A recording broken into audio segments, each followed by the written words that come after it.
Kahit gaano ka pa ka-busy, kung mahal mo, laging may oras. Lagi kang may paraan. At palagi kang nandyan kapag kailangan. Love doesn't demand presence 24/7.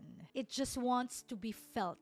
Kahit gaano ka pa ka-busy, kapag mahal mo, gagawan mo ng paraan. Hindi excuse ang trabaho, traffic, o schedule. Kapag totoo ang pagmamahal, may oras ka. Hindi para sa grand gestures, pero para ipadama na mahal mo siya. And being there doesn't always mean being there physically. Minsan sapat na yung simpleng, kamusta ka? Umuwi ka na ba? Okay ka pa ba? Love doesn't demand presence 24/7. Tandaan natin yan. Sa effort mo, sa pag-alala mo, sa consistency mo. Kasi kung mahal ka talaga, hindi ka lang naririnig. Ramdam ka. O, diba? Eto na naman tayo sa usaping time, diba? At pagpapahalaga. Alam niyo, minsan kasi nakukonfuse tayo doon sa time management or sa time requirement in a relationship. Minsan ayaw mong pumasok sa isang relasyon kasi iniisip mo, hindi mo kayang magbigay ng oras. Pero actually, hindi naman talaga yung oras o yung haba ng oras na ini-spend mo sa isang tao yung kailangan. Kailangan lang nilang maramdaman ka. Kaya nga marami pa rin mga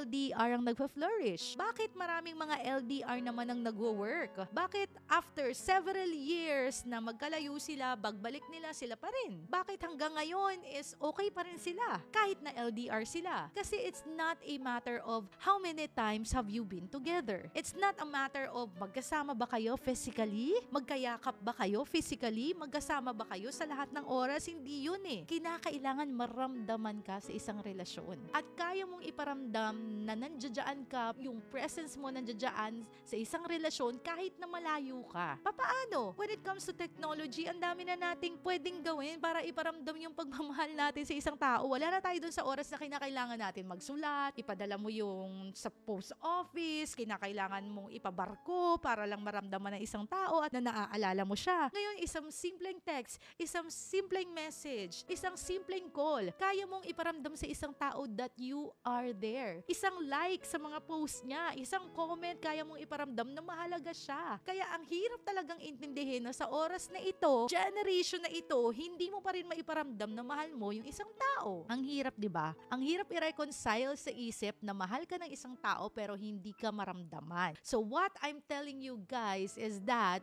hindi ibig sabihin busy ka, hindi mo na kayang iparamdam na mahal mo yung isang tao. Hindi ibig sabihin na malayo ka, hindi mo na kayang iparamdam na mahalaga siya para sa iyo. Kasi you just need to be felt. At maraming paraan para iparamdam mo sa isang tao na mahal mo siya. Maraming paraan. Hindi ka mauubusan ng paraan para sabihin sa isang tao at para iparamdam sa kanyang na mahal mo siya. And a lot of times, kaya tayo nagkakaroon ng issue na walang time, kasi busy, kasi ganon, kasi hindi naman dahil talaga sa walang time at hindi naman talaga dahil sa busy, kundi dahil pabaya tayo sa relasyon. Pinabayaan na lang natin. Hindi natin pinahalagahan. Feeling natin, okay lang yan kahit hindi tayo mag-chat. Okay lang yan kahit hindi kita i-update. Okay lang yan kahit hindi kita tawagan. Okay lang kahit hindi ako magparamdam. No, it's not okay. Especially if you are starting your relationship. Especially kung merong trust issue within your relationship that needs to be resolved. Especially kung ang layo ninyo sa isa't isa. Especially kung kailangan nyo ng partner ninyo. At especially kung love language ng partner ninyo is time and attention and affirmation. Kailangan malaman natin yun. Kailangan punan natin yun kasi mahal natin yung tao. Again, you do not need to be there sa tabi niya 24/7 para maramdamang mahal mo siya. You just need to make your presence be felt. You just need na iparamdam yung presensya mo by giving importance in those little things na ina-ask niya sa'yo. Maraming paraan po kung gusto talaga natin. At maraming dahilan kung ayaw na lang talaga natin. In short, huwag tayong pabaya sa relationship. Let us make an effort.